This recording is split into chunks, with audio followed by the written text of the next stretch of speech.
Hey, rock stars, it's time to elevate your workspace.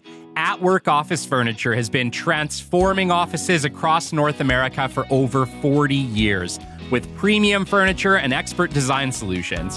Whether you need adjustable desks, office pods, or a complete workspace overhaul, At Work has everything to help you create a space that drives success. The Business Development Podcast Studio has relied on At Work from the start, and their products have been nothing short of extraordinary. But At Work isn't just about furniture. It's about crafting environments where business thrives. Their expert team designs workspaces and maximizes productivity, comfort, and creativity. Rodney from At Work says it best. At Work's been in business for over 40 years now, and we're growing across Canada and beyond because we take care of people. We don't just sell office furniture, we make sure it works. It's fast and hassle-free. At Work is on the move, bringing high-quality office furniture and expert design solutions to more businesses than ever. Whether upgrading a home office or outfitting a corporate space, At Work delivers and installs your ideal workspace anywhere in North America. A well-designed office is an investment in your success. Visit atwork.ca, that's atwork.ca, to explore their incredible range and transform your workspace today. At Work Office Furniture, empowering entrepreneurs to create, thrive, and design their futures. Welcome to episode 230 of the Business Development Podcast. And today we're joined by Aaron Hurst, best-selling author of The Purpose Economy and one of the world's leading voices on meaningful work. We're diving deep into why so many professionals feel disconnected and how purpose isn't something you find, it's something you build. Stick with us. You don't want to miss this episode. The great Mark Cuban once said, "Business happens over years and years. Value is measured in the total upside of a business relationship, not by how much you squeezed out in any one deal." And we couldn't agree more. This is the Business Development Podcast, based in Edmonton, Alberta, Canada, and broadcasting to the world. You'll get expert business development advice, tips and experiences, and you'll hear interviews with business owners, CEOs, and business development reps. You'll get actionable advice on how to grow business. Brought to you by Capital Business Development, capitalbd.ca. Let's do it. Welcome to the Business Development Podcast. And now your expert host, Kelly Kennedy. Hello, welcome to episode 230 of the Business Development Podcast. And on today's expert guest interview, I bring you Aaron Hurst.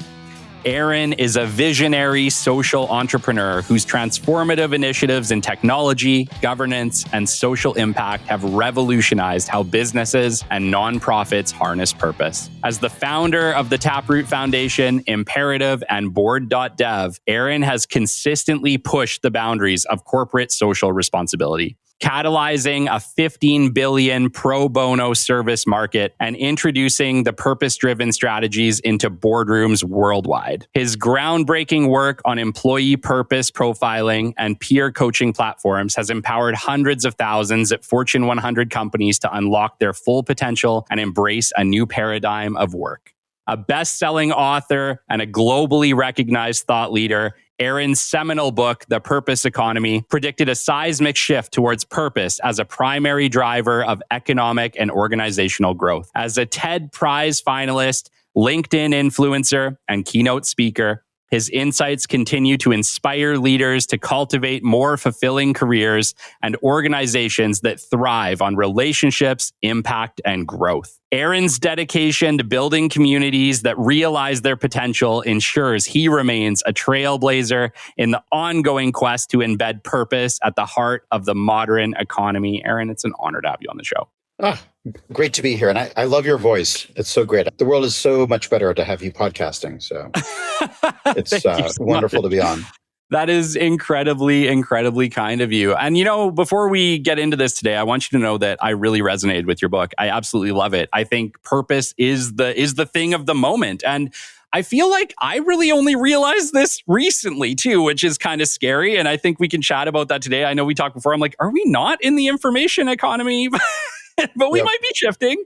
Yeah, I've had the pleasure of interviewing so many amazing people, and I think Liz Ryan really like tipped me into this like new world where it's like, no, Kelly, the whole game is about to change, and we're right in the middle of it. And I think so many people are like, what is happening? And so we're going to chat about that today. But before we do, Aaron, who is Yes, sir. Aaron Hurst? How did you end up on this path? You just did a pretty long bio. I think you already answered the question. But no, I mean, I come from a family of social entrepreneurs. My grandfather, story usually starts with my grandfather, who was a naval officer in World War II and one of the first officers in Hitler's bunk when the war ended. He actually stole a piece of his stationery from his desk. And his goal was to prevent World War III. And he really saw the way to do that was through meaningful, purposeful connection between people of difference. And went on and wrote the original strategy for the Peace Corps and sort of conceived of that idea for President Kennedy, and then ran the Aspen Institute for 25 years. And, both of those were about how do you connect people through purpose. Peace Corps, the idea being it's not enough just to be a tourist. You need to go and actually roll up your sleeves and work together. And Aspen Institute's, roots are really in bringing people together from different vocations, different backgrounds, but who care about similar problems in the world and seeing if that diversity can help solve challenges in new ways. So that was sort of the backdrop. My parents, though, were in many ways the same, and in many ways the exact opposite. They were hippies. I was raised Buddhist, moved around a lot. And, both of them were very social impact oriented, very mindful, like very focused on mindfulness. So that was a wonderful sort of upbringing. Went to the University of Michigan, which was a transformational experience for me. Spent most of the time building a program to teach creative writing in prisons around Ann Arbor, and turning that into a program that the university gave credit to Michigan students to do, and then use the experience to, reflect on not just creative writing, but also social justice and, everything from like teaching. I mean, just sort of like every single topic you can imagine sort of put into this. And it's sort of a belief of mine is around education is, why do we write papers that only one person reads? Like, how can we turn education into producing value for the world, not just being sort of performative that way? Then worked in inner city education for a little while, and then got sort of this bug to sort of say, how can we do things on a bigger scale? So moved to Silicon Valley and worked for 2 different very early stage startups that scaled up and blew up, but learned a ton through that process. Got hired first as a front-end dev, self-taught, and then in product management before starting the Taproot Foundation, which was my first major enterprise. And Taproot's focus was on taking the pro bono ethic from the legal profession and bringing it to marketing and tech and HR, because nonprofits need access to more than just legal help.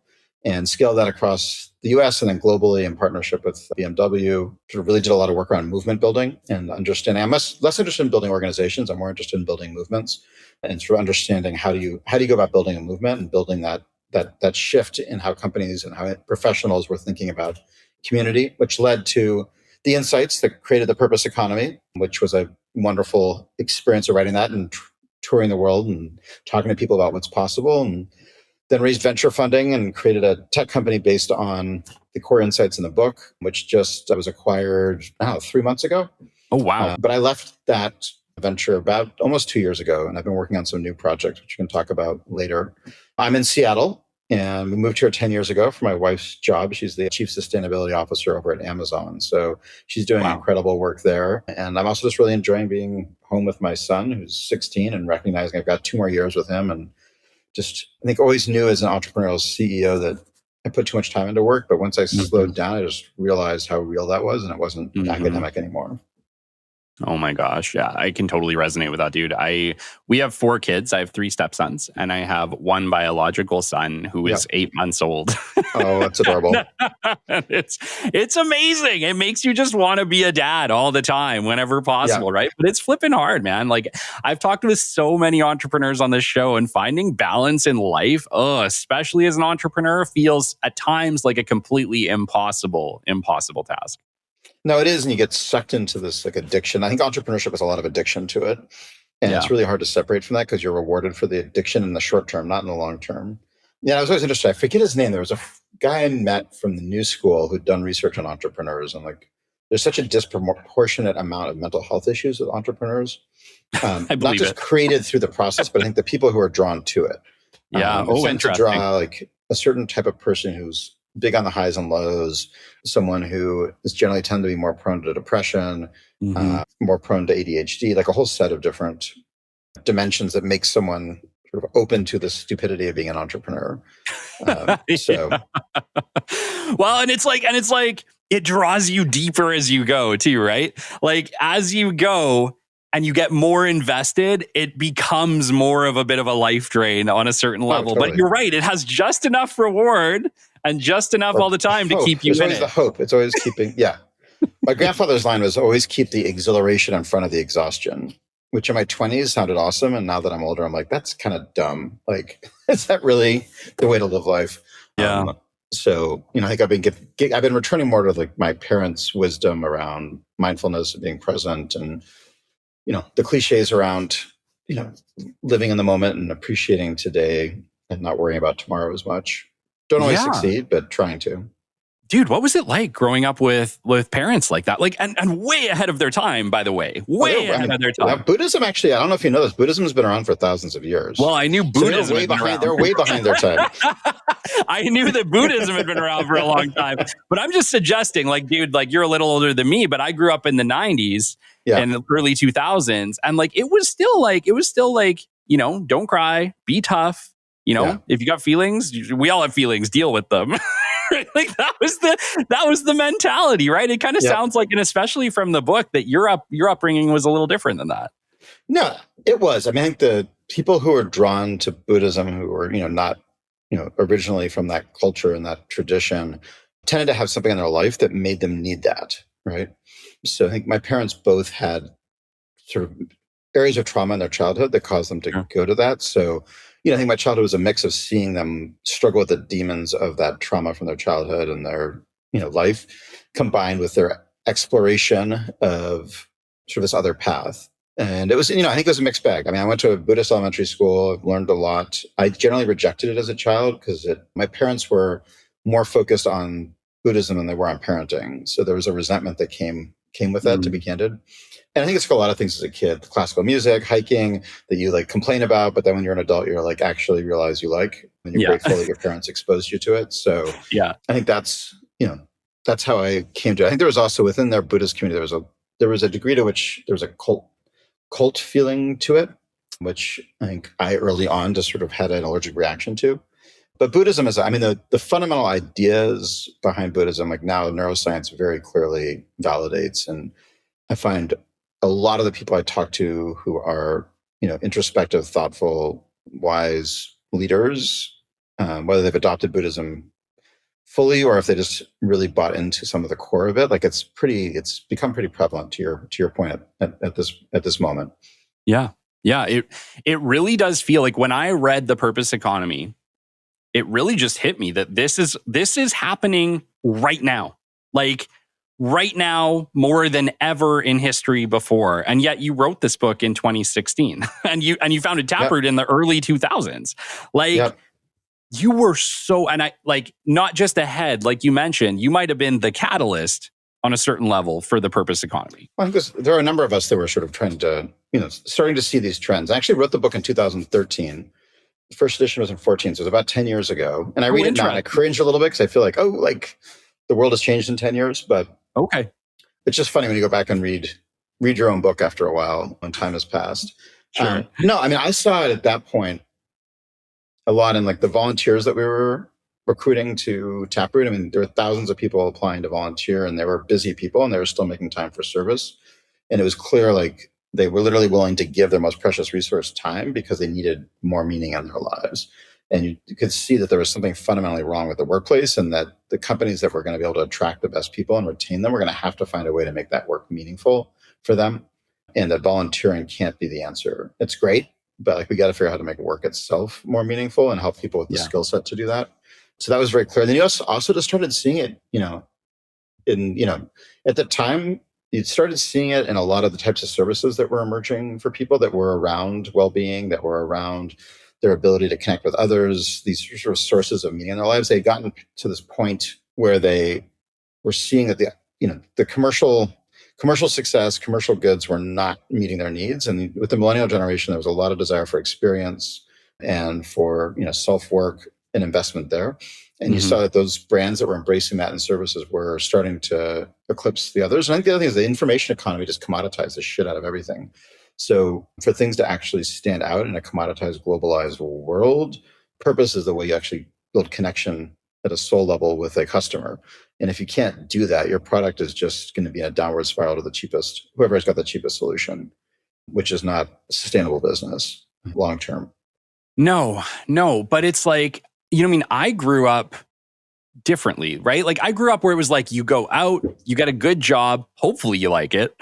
like that was the way it was. It was like, go find a job that pays well and hopefully you learn to like it. That was essentially the way that I was raised to get a job. It wasn't necessarily, you didn't get a job because you enjoyed the work. You got a job.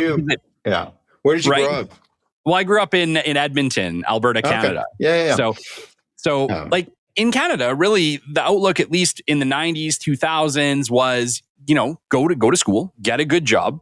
Hopefully it's something you like, like they try to push you towards things you like, but let's get real. When you're like 19, you don't know what you like. Right? I think making kids pick what they want to do for the rest of their lives at 18 is a stupid move. Well, in Europe and some places it's even worse where really you get locked into these. So Kelly, I think a lot of you had a specific experience and you have a lot of confirmation bias, as we all have, where we see things and we sort of assume that that's the situation.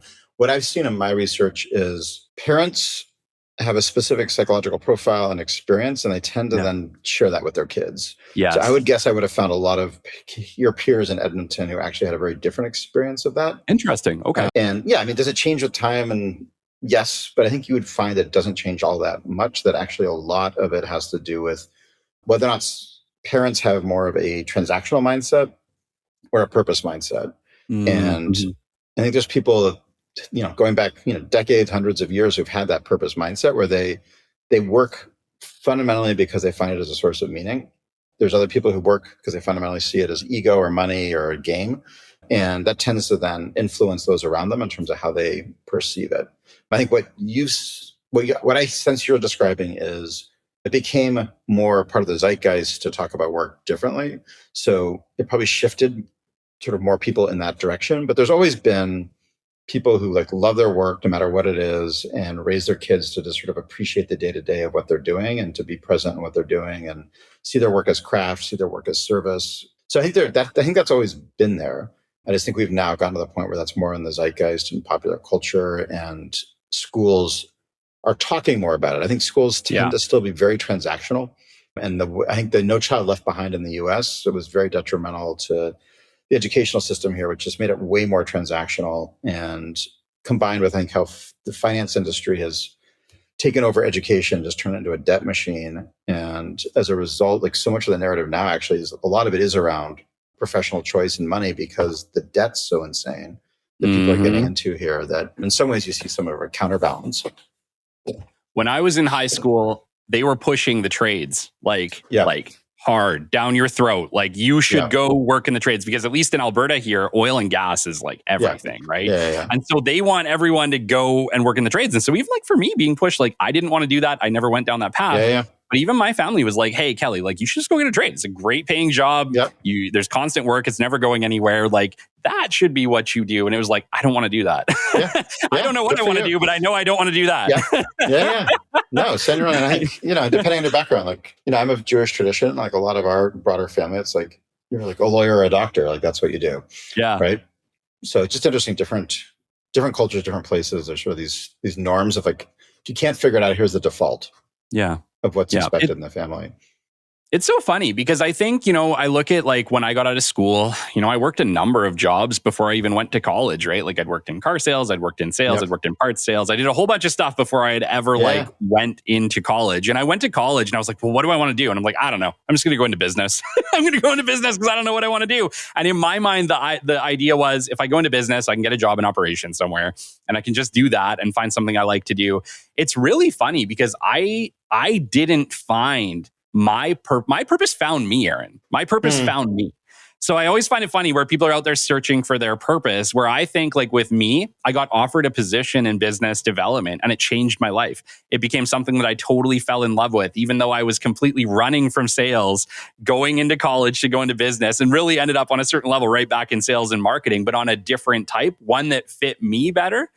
And I would say my entire life was changed by finding that. Or by it finding me, maybe the other way around, ironically. Yeah, no, I mean, it's great. I'm glad you found it. That's amazing. I always think it's interesting when people are younger are like, I want to go into business, because I don't even know what that means. Yes. It's like go into business. So like you want to go into like the sector of for-profit.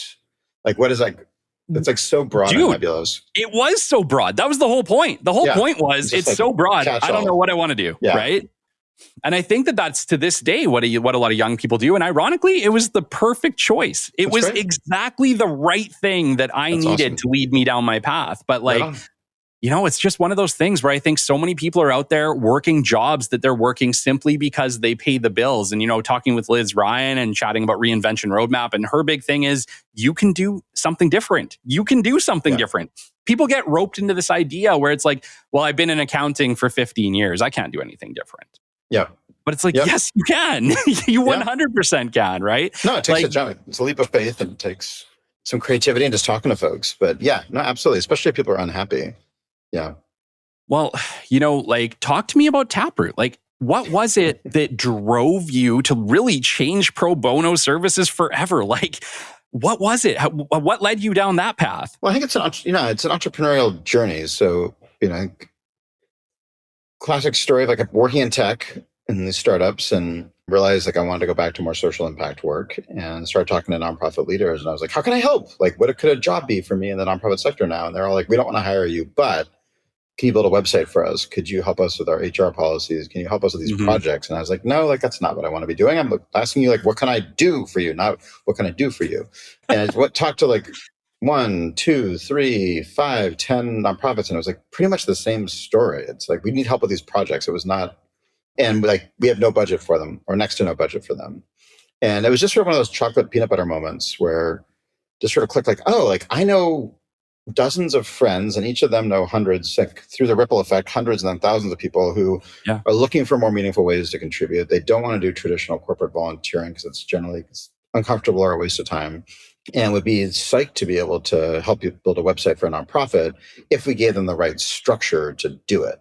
And it was that light bulb moment where you just realize, okay, so there's like actually a model here that if we could create a scalable process for high volume pro bono services, we could actually scale this to make it way more accessible to nonprofits and get many more business professionals exposed to the community in a meaningful way, not as tourists, but actually sort of rolling up their sleeves. And it was great. I mean, it was, almost 25 years ago. And, I was using early technology, things like Yahoo groups. Technology, like a lot of what we did wouldn't have been possible 5 years prior, because you need to be able to have remote virtual work by teams who don't know each other for a sector they've never worked in, right? So from like a team development perspective, it was wildly challenging. And it wasn't until like Yahoo groups came along where you could actually have like a shared online workspace that it was even possible to do this kind of pro bono work. So it was just interesting, like the different technologies at different stages, like open up different possibilities. So, we did that, started in San Francisco, got venture philanthropy support, scaled it to 7 cities. We had offices in 7 cities, and we became the largest nonprofit consulting firm in the world, and then realized, like we're barely serving a fraction of the need. And we're like, well, what if we double? And we're like, like 10x. We're like, okay, we can't, this is not going to be solved through programs. We need to solve it through a movement. And that's what really shifted from focusing on delivery to how do we actually bring the pro bono ethic to these to CSR, to corporate responsibility, to these professions?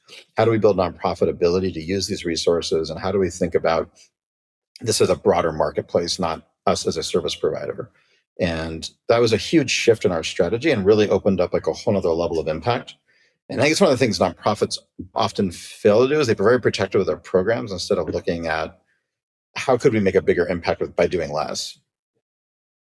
Dude, like you might be the greatest marketer of all time. How does one... I'm taking that quote, but yeah. How does one grow a company that's based on providing free services to the scale that you were able to grow it? Like, how do you do that without making money? It seems like, and obviously there are ways to make money. Yeah. But how does it work? Well, I think first of all, just people are hungry to give back. Like I always remember I hired a very senior marketing exec at Taproot, Taproot, who had been the head of MTV comms at MTV. Wow. And I was like, what's the plan? She's like, well, I don't have any budget. And I'm like, you have the largest budget of any company in the world. She's like, no, I don't. I don't even have a team. I'm like, yes, you do. Like every marketer out there like is looking for something meaningful to do. And like, you just have to ask them. And it's just that sort of fundamental shift in mindset of like, actually we're sitting with incredible abundance and have an incredible abundance mindset towards that. And just know that people like want to make a difference. And if you can actually create an experience where they can do that, most people will jump at that. So I think that was the first piece. I think we had a couple of really key initial partnerships that really made a difference. So one was with Craig Newmark and Craigslist, which is less relevant these days. Back in the day, that was huge. Very popular, yeah. And just said like, same thing with LinkedIn, Monster, like all these job boards. They said, give us donated free ad space for job listings. We're just going to post jobs, but by the way, they're not paid. And they all gave us just hundreds of thousands of dollars in free ad space just to post these pro bono jobs. And that just created this incredible pipeline of people applying into our system through those job postings. So that was incredibly valuable just to get that part of the labor side of it. And then on the nonprofit side, what we found is that there are charitable foundations in every city that have a set of nonprofits they support. And what we were able to do is go to them and say, if you pay our costs to manage this, we'll give you $10 in pro bono for every dollar that it costs us to manage it. And they would buy basically blocks of our projects and then we would give priority to their nonprofits in the process. So that was how we created a earned income model around it. Yeah. And then the branding was one of the things that was really critical to success. So it's called Taproot Foundation. If we had said like Taproot Volunteers or Taproot Services, I don't think it would have ever taken off. We set the whole process up where nonprofits had to apply for what we called a service grant. So instead of a cash grant, we were giving them a grant of service. And it triggered a different psychological connection to our work than had it just been, hey, do you want a free website? Mm-hmm. Mm-hmm. Right? It was more like, we're going to select these. It's competitive. There's a process similar to other grants you're doing. It totally changed the dynamic. And it also made the volunteers feel like they were part of something more formal and that they were part of a grant of service. And that was really important in their psychological framing of it. The thing I'm actually most proud of is the marketing I think was really effective. It was the ability to figure out how to get remote, again, like virtual strangers on complex 6-month projects to complete projects. And the amount of team dynamics we had to mess with to try to figure out how do you actually do that. And we got to the point where we had about a 95% closure rate. We started off at about under 50% and like through experimentation got up to almost 100%. And I think it was very relevant to me when I started looking at, when the pandemic hit, like how do you build effective remote work and virtual work? And we had really been the largest experiment in doing that I've ever found up to that point. So it just was a great source of insight in that process. Wow. Yeah. Like I look at it just from the standpoint of when you're providing free services, like how does that work? But you're right. It's all in the framing. Like everything you did there was absolutely right. Like did you just figure that out? Or did you just have teams of amazing people around you feeding you great information? It was a mix of just trying. It's like anything entrepreneurial, just try a lot of stuff and see what sticks, right? And you also just talk to experts in the psychology of all of it. Because I think that's the piece that I've always been really drawn to is like, what's the actual psychology of what's going on here? And how do we understand what people's actual needs are in this situation? But OD's always been intuitive to me. OD and marketing have always been sort of areas that were intuitive to me, which I've been very, very lucky with that. And I often give that advice to people who are coming out of college. I'm like, what class was easy for you that other people thought was hard? Like when I took classes in organizational development, I always thought it was like ridiculous. I'm like, why are they giving me credit for this? Like, how could anyone not know how to do this? This is like so obvious. Yeah. But most people weren't. And I was like, oh, like this is an area of strength for me. Like same thing with marketing. It's like a lot of people just don't understand marketing. I was like, I always intuitively got it. Those are the areas where you can really make the biggest impact because there's something about your brain that like aligns with that kind of thinking. Yeah, totally. And there's something, like I said, there's something just about the moment. Like I would say everything feels different post-COVID, and obviously it is. The world is a completely different world, but there were like ideas I feel like that just could never have flown pre-COVID. That now it's like, you know what? Doing things that matter to us actually matters. There's a shift big events. Like right? Taproot would not have existed had it not been for 9/11. I mean, we started it right after 9/11, and there was just so many professionals were seeing all the first responders out there and seeing all the problems in the world and being like, how the hell am I helping with this? Or am I just the problem? And I think that combined with this economic downturn created the sort of spike in demand and interest in the topic. So timing is so important to what you're doing. You can have a great idea, and I've had many great ideas with bad timing, and guess what happens? It just dies, right? So I think that's the piece I've come to appreciate about entrepreneurship is just like how many things have to come together for something to work. Yeah.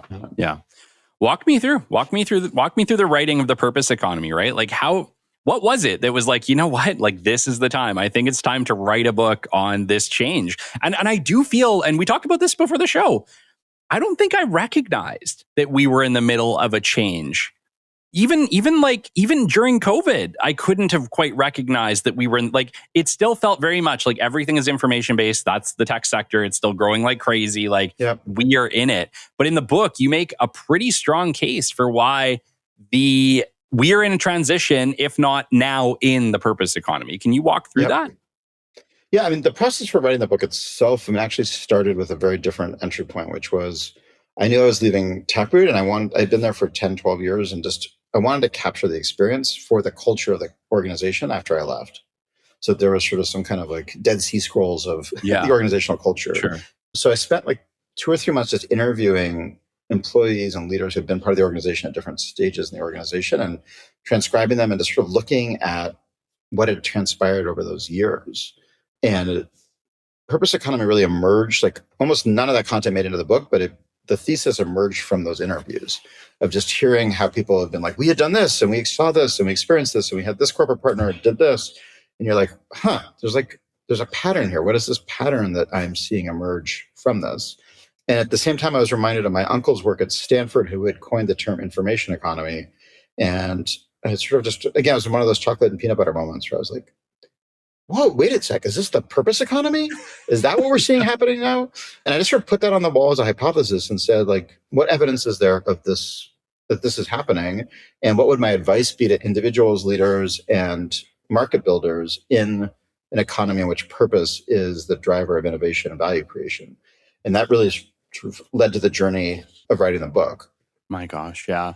No, it just like, I guess purpose, it seems so broad, right? Is it broad? What does it mean though, Aaron? Like what does the future look like? What is what does this transition even look like? Are we going to go away from the internet or from the things that we've essentially created in the information technology? Is social media going to be a thing of the past? What does our future look like in a purpose economy?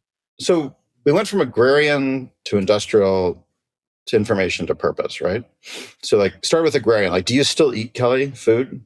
I still eat food. So like, it's not like the agrarian economy is gone as a part of it. It's just that it's a question of what's creating innovation and dominating change, right? So similarly, like you probably have a car. So the industrial economy is still there. You're still using social media. That's still there. It's a question of like what's generating new innovation and what's driving the workplace and driving consumer behavior. And in some ways, I think I could have renamed the purpose economy, maybe more accurately, the psychology economy. I think a lot of what we've seen in this era is just a greater understanding of psychology, especially positive psychology, and the use of that to help, I think, positive and negative. Because I think all these economies, like grain economy is great and horrible. Industrial, great, horrible. Information, great, horrible. Like these are not, it's not a Pollyannish definition around purpose. I think it's more that we've started to understand the psychology of people and what they need for well-being and how to connect with people at an emotional level. And that was starting to shift how we think about work and about services, products, and brands. Purpose is a nice way of sort of framing that because at the core, like what people are looking for is meaning. Yes. They want meaningful lives. They want meaningful experiences. And, we really found it was in 3 areas. They want meaningful relationships. They want to make an impact that matters, and they want to grow. Like those are these 3 sort of core human needs we've had, since we were cave people. And there was this recognition in the science, recognition in pop culture, like these are legitimate needs and that they're worth investing in. And the companies that have found ways to, whether it's with employees or consumers, connect to those needs, their products, start to differentiate, their workplaces start to differentiate.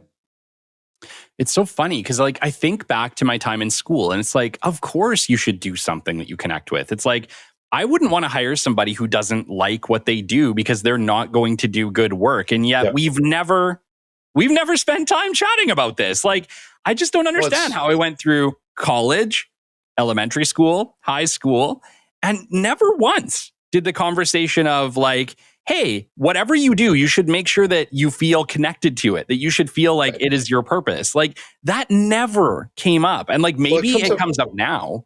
It came up, I think, around, and I think it was a mistaken way. It came up around the idea of a calling. And sort of like, oh, I have a calling to be a doctor. I have a calling to be an artist. You have these ideas that idea has been around for quite a while. This idea of like, do you have a calling? And then for everybody else, it's kind of like, what do you do? Because you don't have that calling. Callings are problematic because they're a fixed mindset towards purpose. If you like say your calling is medicine and then you can't do medicine, like you can't have your purpose. So now you're screwed. Yeah. Yeah. So like any kind of like the calling framework's highly problematic. Long term, short term, it's motivating, but it's problematic. The skill that's needed, Kelly, it's less about finding your purpose. I think it's more about how to find meaning in your day to day. It's not about finding the perfect job or the perfect anything. It's more about we create meaning for ourselves. Like nothing actually has meaning. Like we as human beings are meaning makers. So it's more about cultivating in kids and early career. How do you create meaning and not just sort of sit there feeling like you're the victim of the world, but more like how are you creating meaning out of anything you do, positive and negative. I mean, we talked about parenting. Parenting is deeply meaningful. It's not fun most of the time. But you create, if you're a good parent, you create meaning out of the good, the bad, and the ugly, right? Yes. And I think that's sort of the same thing with work. And I think we tend to think that finding the right job or the right profession, suddenly that's going to click into place. But it's actually much more of a skill and a mindset of meaning creation. And I think that's where my Buddhist upbringing helps sort of shortcut that for me is like everything's relative. It's really a question of what you create with whatever's in front of you. Interesting. So that's really where the science of it is. And Okay, that's a different frame, Aaron, than I've ever heard. So basically what you're saying is you can choose purpose. You can choose and give it the meaning you want it to have. Yeah, I mean, most people working in the nonprofit sector are unfulfilled. Most people working in medicine are unfulfilled. There's no purpose profession or purpose job. We create purpose and meaning or we don't. And it's about learning that skill. Part of it's mental health and mental wiring, like whether or not you're someone who naturally does that. There are people who just naturally do that, but it is a skill you can learn largely through gratitude and reflection. Reflection is the actual process of meaning making. Part of the problem with the world right now, Kelly, people are so damn busy and they don't turn off technology, so they never reflect. Therefore, no matter what they're doing is not meaningful. Wow. Because a life without reflection is a life without meaning. And between Netflix, social media, work, people don't put that quiet in there for reflection, and then work, life, et cetera, is not meaningful. So that's one of the big things we need to do as a society is figure out how to put reflection back into our day-to-day experience. Yeah, it's really funny that you bring that up because I actually recently interviewed Dr. Robert Pearl, and we were talking about how the healthcare professionals, doctors go into it and then they get just so overwhelmed that the amount of people even leaving the healthcare sector is massive. Awful. And it's burnout. They're burned out. They're completely burned out. They're suffering with PTSD. They're suffering with all sorts of things. And yet they went into becoming medical professionals with purpose, with good intention. The calling professions. Yeah. The calling professions often have that problem, right? Where you're considered like your only choice. You're considered lucky to be able to be successful in it. And you romanticize it and it never adds up to what you thought it was because you're not creating the meaning yourself. Whether that's teaching, an architect, a lawyer, a doctor, all these calling-based models tend to have problems with that. I think healthcare and education right now are acute because they're understaffed and bureaucracy has taken away the autonomy and craft of those jobs to a large degree. And they're just overworked. Yeah. It's really interesting because, if you go back even one generation to my father's generation, right, where you got a career and you worked in that career for 30, 40 years and you got your golden parachute when you left. And life was good. It's like that time is so over. And it's like, were those people living purposeful lives or were they just living to live? Why now are we allowed to live purpose when they weren't? And again, I don't know if that's true. I think at certain populations where that was the case, especially people working in companies. I mean, there was more longevity to jobs. There was much less sort of churn around jobs. Skill sets didn't shift as much. So you saw a lot of those changes happen. Yeah. I think the thing my father, who's, 80 now, he was an industrial spy. He was a provost at a university. He was a miner. What else did he do? I mean, he had so many random professions. So like, this is why like, there's just so many exceptions to like what you're describing. Sure. Even though Yeah. like the big piece, Kelly, is that as we moved into the information economy, the power dynamic in the workplace shifted. People in an industrial economy are highly replaceable, and the model was built on value creation coming from raw materials and through a manufacturing process. With the information economy, value creation was based on knowledge workers, and suddenly the actual means of value creation were people, not raw materials. And with that, the power of employees shifted dramatically, where it went from something where, don't like your job, you're fired, to like, how do we retain this person? How do we keep them? How do we make sure they're happy? Because they can easily go to Apple, they can shift over to Google, they can go to Amazon. The market became fluid, and there was way more power based on the way that economy was structured. So the information economy shift to knowledge workers and shift to more value creation by employees enabled them to start thinking about, oh, I have power now. What do I want? Yeah. Whereas that wasn't really possible with earlier economies as much.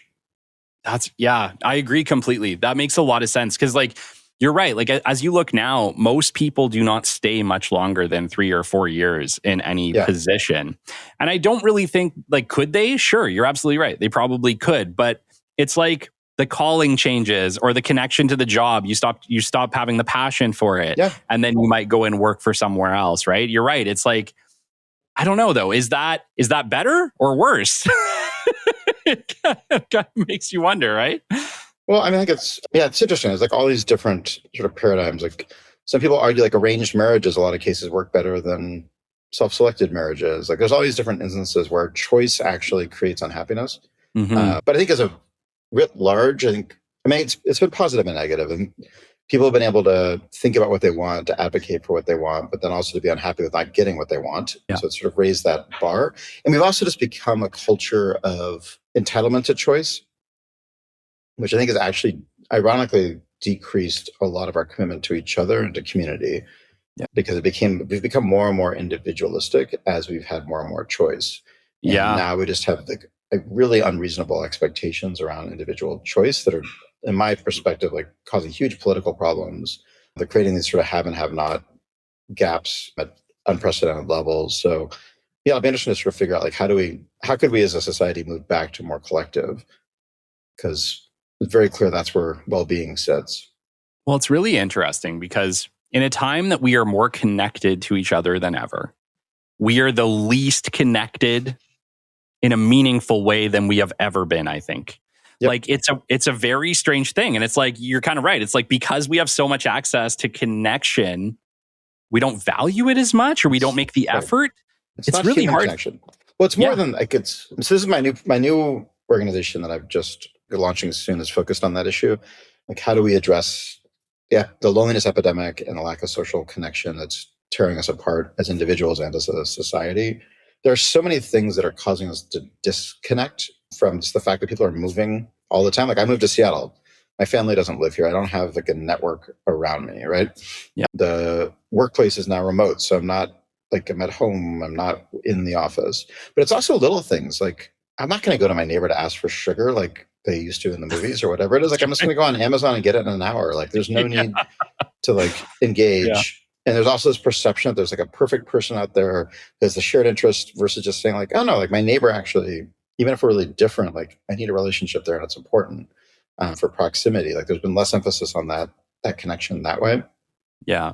Yeah. It's so funny. It's like, even living in the city that we live in Edmonton, and we have amazing neighbors. Like I've met them a handful of times. They're really nice people, but like we don't go out of our way to like hang out with them or to like to really generate that relationship. And I don't know why. Maybe I should. I don't know what's wrong with me. Maybe I'm broken. So let's fix it. Why don't we do an experiment? Maybe you can be the catalyst for change in Edmonton. I guess that's what it takes, isn't it? It takes someone to say, you know what, this is stupid that I don't know my neighbors. I think I should make some effort. Yeah. I mean, I've started just doing a dinner party every 2 weeks and having like 4, 5, 6 people over for dinner. And I find that that's, it's starting to create that for me. It's about, asking for help from your neighbors. It's about, I think one of the things we see in Seattle is people just don't invite each other into their homes. Like we need to open our doors and let people into our homes. It's part of that individualism. Like it's like there's been more and more of this barrier at the front door. Yeah. And we need to learn to reopen our front doors and not just be scared everyone's got a gun or someone's crazy or someone's going to like go on social media and take a picture of something inappropriate in our home. Like we just become so weirdly private because we want to curate everyone's experience with us. And that's just so ridiculous.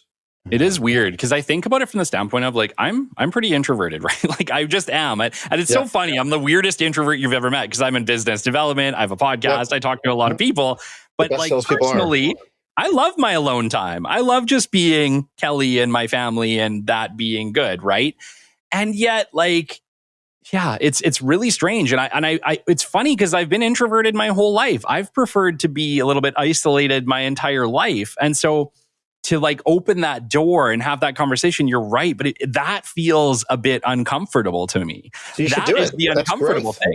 Isn't that weird though? Kelly, what's it going to take for you to invite your neighbors over for dinner? Oh my goodness. I don't know. I guess I just got to do it. Like now that you've made that aware, like I feel like I wasn't aware until we just had this conversation. But now that you've made me aware of it, I can't pretend it's not happening. So when are you going to have them over? Let's figure this out. You know what? You're absolutely right. I think we need to invite them over. Yeah, we need to set some time. You know what? You're right. I'm going to talk with Shelby and we're going to invite them for supper. You're absolutely right. Like this is ridiculous. And I hope everyone listening is also realizing how crazy this is that you don't know your neighbor. Yeah. No, it's so common. I mean, there's some people who do, but it's like so prevalent. Yeah, just trying to get like a habit of doing that. It's super nice and it's so good for your kids because it also creates that broader sense of safety and community. Totally. It gives them like more family. Yeah, neighbors can be much more family than like just random friends somewhere in the city. And it's also really important when especially with climate change, because we have natural disasters and problems. Like your neighbor, you may have to end up living with your neighbors because your house might get taken out by a tornado or you may have flooding. Like we need neighbors more than ever, and yet we know them less than ever. Wow, man, that's crazy. Like, I really hate that you just opened up my eyes, Aaron. You're welcome. It's one of those things that just feels a little bit bonkers, but you're absolutely right. We need to meet our neighbors. Okay, challenge. If I'm being challenged, you guys are also being challenged. Just invite one neighbor over for supper this week and see if there's something there. See if there's a relationship there. Like, these are people you live next to every day. Your kids probably play together. Like, it's crazy. It's weird, dude. But you know what? I look at it as my life, Aaron. And growing up, we didn't know our neighbors. Like also growing up in a small city outside of Edmonton, my parents weren't friends with our neighbors either. Like, heck, I couldn't even pick them out of a picture. Like that's how little I saw them. Wow. So maybe it's like, what do you call it when it's like perpetual? Yeah, no, it's like, it's getting I'm perpetuating it. You are the problem, Kelly. I'm the problem. No, it's easy to fix. It's easy to fix once you sort of realize how simple that is, and that your house doesn't like. We're having a bunch of construction done on the house. I'm like, I can't have people over for dinner. I was like, they're going to come in and say, "Oh my God, I can't believe you let me in the house when you have construction going on." Nobody cares. I was like, we're in the middle of like redoing our living room. Who cares? Like, just like.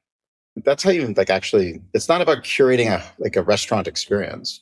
And I actually intentionally try to serve very simple, boring food because I want to set the bar low so that other people are wanting to host people. I don't think they have to put together like a Thanksgiving meal. It's not ribs and steak night. It's like hamburgers night. Well, it can be like barbecue, simple barbecue. Like I mean, I'm vegan, so I do my version, which I do just couscous and lentils and a salad, and people bring things, but like it's simple. It takes me about an hour to put together, and it doesn't intimidate people to say, I'm not a chef like Aaron is, so I can't do this. Yeah. I'm clearly not. Like, you put the couscous in a bowl of hot water and some spices and stir it around and it's done. Like, it tastes great, but like it doesn't have to be complicated. Oh my gosh! So like I am no cook, but we do order equivalent to HelloFresh. It's called Fresh Prep here. We order Fresh Prep. Yeah. It's awesome. It's awesome. Yeah. It's made much better cooks out of me, at least. Shelby was already a great cook, but I needed some practice. One of the things I'm learning, which is fun from a friend, is like actually one of the ways to have the best kind of dinner parties actually cook together. So invite people over and say, hey, we're gonna like make this, and like you have those recipes, and like versus like a formal like I've made dinner, it's served. But to actually just say, hey, I got all the ingredients, like let's just have a cooking party and then we'll eat what we made is actually a really nice way to you really know how to push people's boundaries, don't you, Aaron? This one should not be a boundary, Kelly. This one should not be one. Oh my gosh, dude. Yeah, it would feel like a boundary to invite. For me, it would be like, you invited me over and I got to cook the food. But that's just introverted Kelly being like, I don't know if I want to do that. Dude, I want to spend some time with you on finding purpose. Finding purpose has been something that, I'll be honest, I don't think I ever found purpose. I think purpose found me. There was like a day that I woke up and I was like, I love this. I love what I'm doing. I'm passionate about it. And I'm going to take this thing to the next level. I ended up starting a company that was business development. I now have the business development podcast. Like, it has become something that I've become incredibly passionate about. But it's weird because, dude, there was a time when I didn't even know what it was. Like, I had no idea that this was a position in a company, even in college. It wasn't until after college that someone like gave me the opportunity to try it. And I was like, holy crap, this is a thing? Like, I had to Google it because I hadn't even heard of it before, right? But I wonder how many people that's what happens. They don't find their purpose. They find something that is purposeful, or purpose finds them. What do you think about that? I think the frame of purpose finds you is problematic because it basically sets the story of like, I just need to wait for it to come to me. And it's not taking responsibility. Doesn't mean there's not some truth in it. I just think it's a problematic way to think about it because, I'm an 18-year-old. I'm like, okay, well, I'll just sit at my desk and wait for purpose to find it. Like, that's not what happened to you. That's not what happened, no. You experimented. That's right. And you reflected while you were experimenting until you found something where that one morning you woke up reflecting and be like, I think I may have found something here that works. Sure. Okay. So I think you more did agile software development of experimentation, checking to see if it was working. And then you like landed on, this is working for me. I'm finding the needs I have met here. Yes. This aligning with my personality. So I think it's a great Hollywood story that purpose found you. I think the reality is you just did a bunch of micro experiments until you found something. That's fair. I've done a ton of things before I found business development. You're absolutely right. Yes. Right. And it's not like you read an article and was like, oh my God, business development. That's not how that happens. So I just think as a story, it's problematic for others to talk about it that way. And the reality is the answer is just experiment, reflect. And business development 10 years from now may no longer be the thing that like you enjoy. Correct. So you have to continuously reflect and do that because it's not static that way. Okay. And that's something else I wanted to chat with you about was, can your purpose change? So it depends on your definition of it. My experience is like we kind of are who we are. I think as you get older, you just peel layers of the onion back and you get more to something core and you get rid of a lot of the pieces that are taken from society, from your parents, from expectation. As you get older, those like your wisdom basically peels off all that nonsense and gets more to the core. So to me, it's less about it changes and more that you're actually removing layers of distortion and getting to your more and more to your core. Amazing. So does that mean again, that like business development isn't a purpose, right? Like there's something in this that's the purpose. So if you did something else, it'd be further doing something along those lines. Correct. It's not the business development itself that ends up being the purpose, and especially not with this show. What the purpose is helping educate and inspire so many people. That's where the purpose comes from. But you're right. It's like business development could have been the tool, but the purpose is different. You're absolutely right. Yeah, you could do that as a teacher. You could do that. I mean, there's a lot of different ways you could do that, right? You can do it as a parent. What we found is when people are authentic with their purpose, it is how they parent, it is how they work, it's how they show up in like every aspect of their life. So it's trying to find that common root. And I often like when I'm working with someone on their purpose, I'm like, they've got to draft it. I'm like, okay, could a CEO have that purpose? Like if you went and did a CEO, could you do it? Okay, great. Could your assistant to the CEO have that purpose? Great. Could the center for the New York Knicks have that purpose? Could a doctor have that purpose? And if it can't pass like any of these, it's too specific around like a profession. Like it needs to be something more generalized that could be in different parts of your life for it to be something that like is authentic. Can we chat a bit about pro bono services? Because, your work with Taproot really kind of exposed something where it was like, there's a lot of professions that aren't like lawyers and doctors and things like that can be pro bono work, but most people don't look at it that way. Can we chat a little bit about the reward of doing pro bono work? Yeah.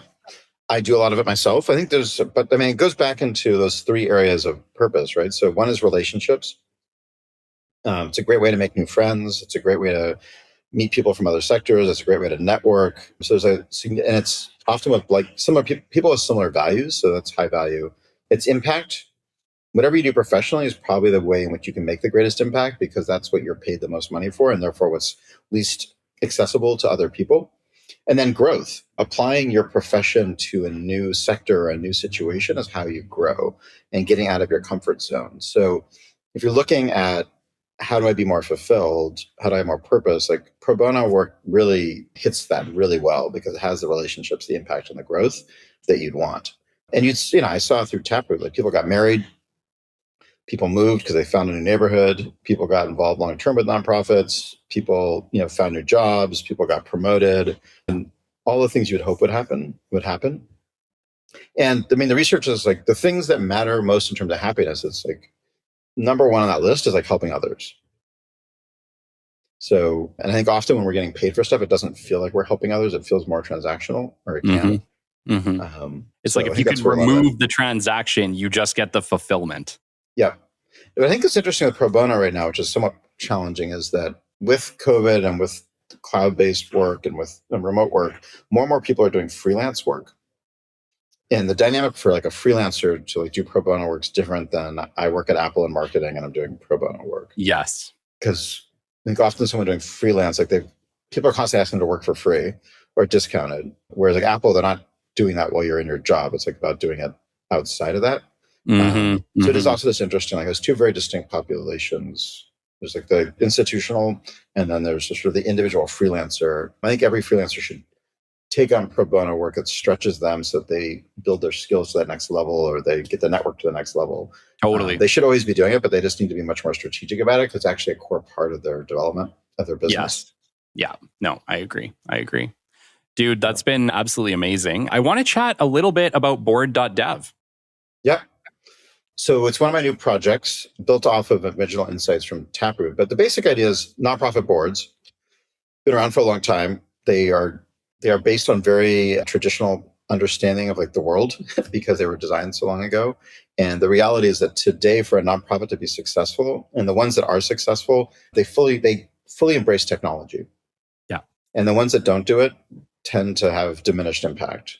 The challenge is nonprofits spend about $1 for every $3 a company of similar size would spend on technology. So if a nonprofit is spending $1 of its budget and it's $1 million budget, the company at the same size is spending $3. Yeah. And so we're seeing way under investment in technology by nonprofits. And the reason for it to a large degree is that most nonprofits are small and they don't have senior tech staff. If they have anybody, they have like a junior person or a small team. And there's no strategic conversations about technology. There's no like meaningful business case being put against investments in technology. So you just sort of get stuck in the spiral of underinvestment.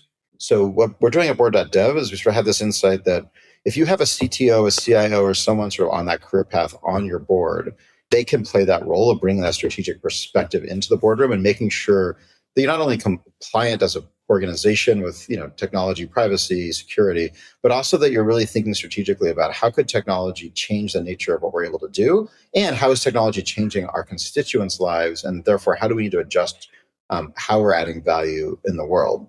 AI has certainly accelerated this. I mean, so many boards are talking about like, well, what does AI mean for us? And they don't know how to talk about it.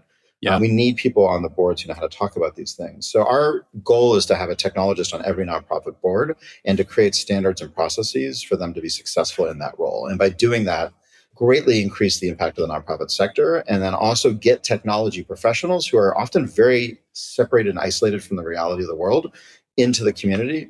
And we think through that will help mature the technology industry, which to date is still a pretty immature industry in terms of its maturity of its responsibility as a part of society. So it's sort of a twofold mission. Like the core is help the nonprofits, but there's sort of this Trojan horse of let's help the tech industry mature and develop more soul behind it. Yeah. Well, is tech industry primarily millennial run at this point? I don't know the data on that. I mean, Gen X is certainly a big part of it. Sure. Still, boomers are certainly not as relevant now. Yeah, millennials are a big part of it. And I think we've also had this story that like tech companies are actually doing more good than nonprofits. And a lot of companies like have gotten sold on this sort of concept, which occasionally is true. It's generally not the case. And it's really important, I think, for these tech execs to get involved in nonprofits. And starting off like doing pro bono work in your 20s, and then sort of by mid 30s, you should start looking at joining a board. And by the time you're a CIO, CTO, you should be on a significant board, and it should be a major part of how you show up in the world. Yeah. It's about giving back. It's about getting involved. I don't even think I was giving back. It's like getting involved and realizing you're part of a community and getting the context. sort of going to the Kamala Harris thing about the coconut falling from the tree and like didn't come without context around it. Like your organization exists in context, your family exists in context, where you live exists in context. And if you're not contributing to that, that's all going to decay. Interesting. Right? So what you're kind of saying is like leading a company really isn't enough. There has to be there should be more to it. Yeah, I mean, there's exceptions, right? But I also just think of one dimension. You don't want to be one-dimensional in general, right? So it's good to sort of see different perspectives, to get out into the community. You are going to be a happier human being on a sustained basis if you do that. It sounds like, honestly, the whole thing and almost every point has led back to you're better off with community. Do more about building your community. That is the secret here to be living purposefully. Well, Kelly, I mean, think about if you were a cave person back wherever it was, and 3, 4, 5, whatever, however many years those people lived, like the number one predictor of your lifespan was whether or not you were in a tribe. A human being on their own in the Serengeti is dead. Like you cannot survive on your own. So we are biologically wired to need to find community and connection. And we're highly threatened for good reason when we're not. So like we are wired to need that connection. Mm-hmm. So there's just a very strong biological basis for it based on how we evolved to be able to survive in nature. Humans are not, they're not like some animals that are just fine as loners. Like we are not designed to be loners. We're not good loners. Like we are prey. We go from as a community, we are predators, as individuals were prey. And to be able to be on that side of it, you have to be in a community. Man, how did we end up here? Like that's the question. That's the thing that like gets me is like, I agree with you completely. But I feel too, like as a species, we've really taken community out of the whole thing. Like what the heck? How did this happen? So many a book on the topic. Yeah. There's a lot of great research on that topic. And I think a lot of it is we've allowed companies to take over the world. And companies in a lot of cases do not benefit from community, and they are trying to replace it with something they can charge for. Most of the things, I mean, it goes back to, you're a parent, like the best toy for a lot of kids is a cardboard box, right? Yeah. But no company wants to sell that because that's not like viable. So we're always trying to like sell things to meet these needs, when often like the best solution is to have your neighbors over for dinner. The best solution is to have our neighbors over for dinner. I'm on it, dude. You got me. I'm counting on it. I'm counting on. I want a photo. I want proof. You got me. So I think that's where a lot of that has gone. And science has also just evolved so rapidly, and companies have learned how to use science to manipulate people. So we like to think that there's free will and free markets, but the reality is companies have gotten good enough at using psychology, this is the dark side of it, to learn how to build addiction, to learn how to cause you to want things that are not actually in your best interest. And they've done a lot of lobbying to ensure that's protected. So I think a lot of this is at a political level of trying to figure out the role for companies that enables them to be successful, but doesn't enable them to take advantage of the things that we think we need, but don't actually. Yeah. Amazing. Yeah. I who knows, man? That could be the next book. You can write that one. I don't need to write a book right now. Yeah. But it's really fun to work on. And it's nice to work on a building global movement, but starting locally and figuring out like how can you just in your neighborhood start to create that change. It's one relationship at a time. Yep. Yeah. Exactly. Aaron, there's a lot of people listening right now who have been inspired by the things we've chatted about. I know you do public speaking. Are there some other services that you do as well? I mean, I do public speaking, but mostly what I'm doing now is starting this new organization, which is launching. It's going to be called the Chamber of Connection. And the idea is that it's going to be in every city within 10 years as a infrastructure to help people have dinner with their neighbors and to help people connect. And that's really where I'm focusing most of my energy. If people are interested, though, in technology and boards, check out Board.Dev. If I have a purpose-driven leadership program down in Chile and Latin America. So if you happen to know people down there that need that, like bring it on. Purpose Economy website generally has most of my projects going. But mostly I just encourage everyone to just like create the change in their own lives. These things they're not that hard once you get past the sort of initial fear. Yeah. It's all choice, right? We have to get to a point where we make a choice to do something different. Yeah. And they're enjoyable things. You just have to get past that, get past this whole story, we're too busy, we're too whatever, and just be like, what is the most fundamental human thing that we want to, like, I should do today? Reflect, be in communion with others. Amazing. If people want to get a hold of you, Aaron, what's the best way for them to do so? LinkedIn is great. And then, my email is aaron@aaronhurst.us. So that's also another way. But LinkedIn's always I'm pretty on top of my LinkedIn world. So feel free to DM me there. Awesome. Well, thank you so much for joining us. I God, really Kelly, enjoyed so your fun. book. I am going to be recommending it. It's excellent. Yes. And yeah. It makes a great gift at dinner parties, by the way. True. Great to talk to you, my friend. Until next time, this has been the Business Development Podcast, and we will catch you on the flip side. This has been the Business Development Podcast with Kelly Kennedy. Kelly has 15 years in sales and business development experience within the Alberta oil and gas industry and founded his own business development firm in 2020. His passion and his specialization is in customer relationship generation and business development. The show is brought to you by Capital Business Development, your business development specialists. For more, we invite you to the website at www.capitalbd.ca. See you next time on the Business Development Podcast.